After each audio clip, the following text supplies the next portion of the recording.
अभिवादन स्वीकार कीजिए ब्रजेश मिश्रा का और आप देखना शुरू कर चुके हैं द डिबेट। बहनों भाइयों, भारतीय जनता पार्टी ने अपनी राष्ट्रीय टीम घोषित कर दी है और राष्ट्रीय टीम के साथ साथ उत्तर प्रदेश के प्रभारी के तौर पे विनोद तावड़े का भी नाम का ऐलान कर दिया गया है।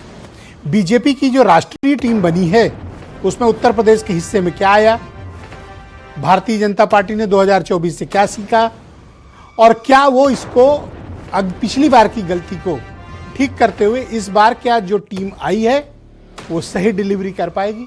आज चर्चा इसी विषय की। बहनों भाइयों, भारतीय जनता पार्टी ने अपनी राष्ट्रीय टीम घोषित कर दी। नितिन नवीन ने लंबे इंतजार के बाद अपनी टीम का ऐलान किया। इस बार उत्तर प्रदेश से 8 नाम शामिल किए गए, उपाध्यक्ष से लेकर मंत्री पद तक। कुछ बड़े नाम बाहर भी हुए, राधा मोहन दास अग्रवाल, लक्ष्मीकांत वाजपेयी, विनोद सोनकर, ये सब बाहर कर दिए गए। नई टीम बनाई गई, उसमें उत्तर प्रदेश के 8 चेहरे हैं, जिसमें प्रमुख नाम स्मृति ईरानी का है। उनको राष्ट्रीय महामंत्री बनाया गया। तारिक मंसूर पहले से उपाध्यक्ष थे, आगे भी कंटिन्यू कर रहे हैं। अमरपाल मौर्य का नाम महत्वपूर्ण है। अमरपाल मौर्य भारतीय जनता पार्टी के पुराने कार्यकर्ता हैं। ऊंचा हार से मनोज पांडे के खिलाफ चुनाव लड़े थे, हार गए थे, फिर राज्यसभा चले गए। अब पार्टी ने उनको ओबीसी मोर्चे का राष्ट्रीय अध्यक्ष बनाकर कमान दी है ओबीसी को संभालने के लिए। अमरनाथ मौर्य। दूसरा नाम संगीता यादव मौर्य का है। चौरी चौरा से वो विधायक हुआ करती थी, पार्टी ने इस बार निषाद पार्टी को दे दी, फिर वो राज्यसभा चली गई, अब राष्ट्रीय मंत्री बन गई।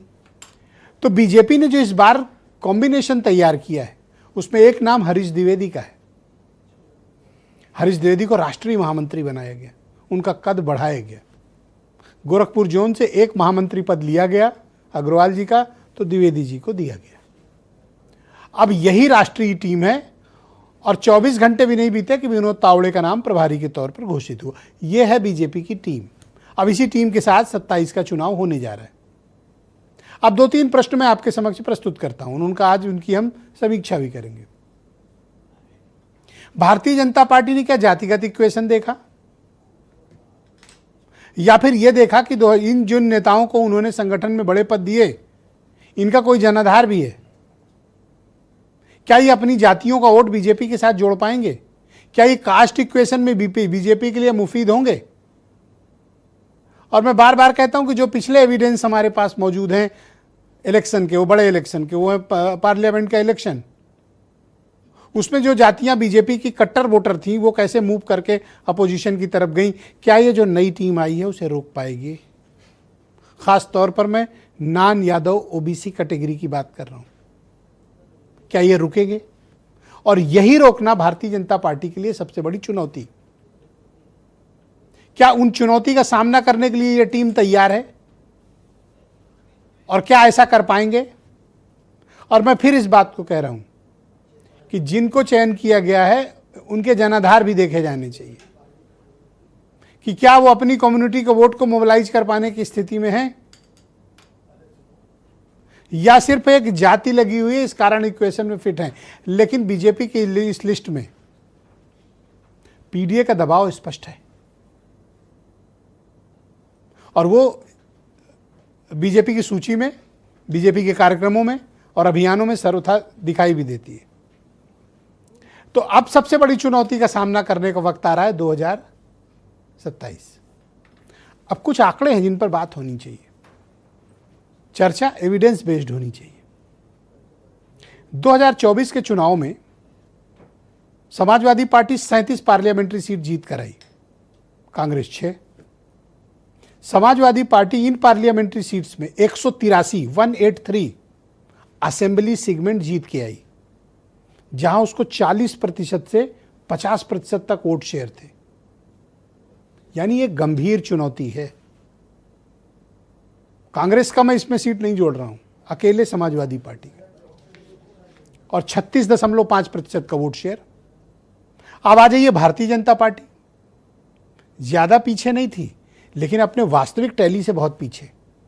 255 से सीधे कहां आए, 173 सीटों पर बीजेपी नंबर 1 पोजीशन में थी पार्लियामेंट के चुनाव के असेंबली सेगमेंट में। यानी अंतर है। अगर उसके सारे सहयोगियों को भी मिला दें तो 180 और सपा के सहयोगियों को मिला दें तो 215, तो यानी अंतर बड़ा है। इस अंतर को ये जो टीम आई है कैसे पाटेगी, मैं तो यही जानना चाहता हूं। क्योंकि लोकसभा में हवा के तौर पर यह कह देना कि पीडीए हवा में था या आरक्षण संविधान चला, यह खारिज इसलिए नहीं किया जा सकता क्योंकि 40 से 50% का वोट शेयर असेंबली सेगमेंट में पार्लियामेंट के चुनाव में गठबंधन का आया था। बीजेपी की जो सबसे बड़ी चिंता है वो चिंता उसकी 3 प्रमुख जातियां थी जो उसकी वोटर थी, जो इस पिछले चुनाव में उससे दूर हुई। पहला कुर्मी, जिसकी भरपाई पंकज चौधरी के रूप में हुई है। कुर्मी समाज भारतीय जनता पार्टी का बड़ा मजबूत स्ट्रांग वोट बेस था, लेकिन पिछले चुनाव में एक खिसका और आज समाजवादी पार्टी के record member of parliament Kurmi है। दूसरा पासी कम्युनिटी, बीजेपी का कट्टर वोटर था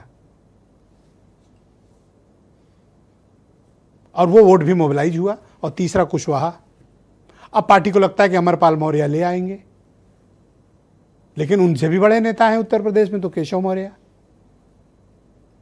तो जिम्मेदारी भी बहुत ज्यादा है, चुनौतियां भी बहुत हैं। तो अब क्या होगा, आइए नितिन नवीन की इस टीम का अध्ययन करते हैं और इसके राजनीतिक निहितार्थ को तलाशते हैं। कुछ बयान।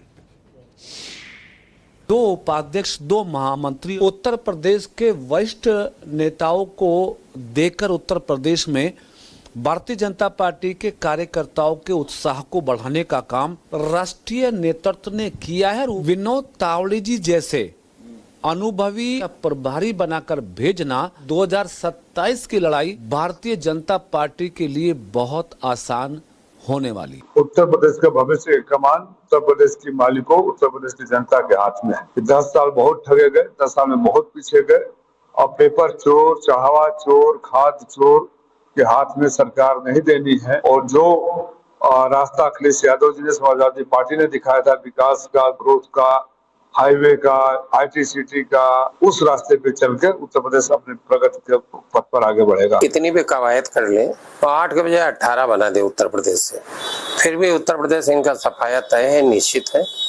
और ये सुधार अपने में कर नहीं पाएंगे चाहे किसी को कमान दे दे। 2027 में कितनी भी कवायद कर लें, सर के बल खड़े हो जाएं, लेकिन उत्तर प्रदेश से इनका सफाया निश्चित है, निश्चित है, निश्चित है।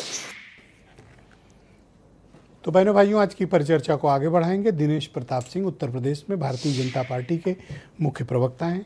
डॉक्टर राजपाल कश्यप समाजवादी पार्टी के प्रवक्ता, डॉक्टर उमाशंकर पांडे कांग्रेस कमेटी के प्रवक्ता, अशोक सिन्हा जी हमारे साथ मौजूद हैं, राष्ट्रीय स्वयंसेवक संघ से जुड़े हुए हैं, और ब्रजेश शुक्ला जी उत्तर प्रदेश के जाने माने पॉलिटिकल मामलों के एक्सपर्ट जर्नलिस्ट, और वीरेंद्र सिंह जी हमारे नेशनल हेड। तो आप सभी का स्वागत।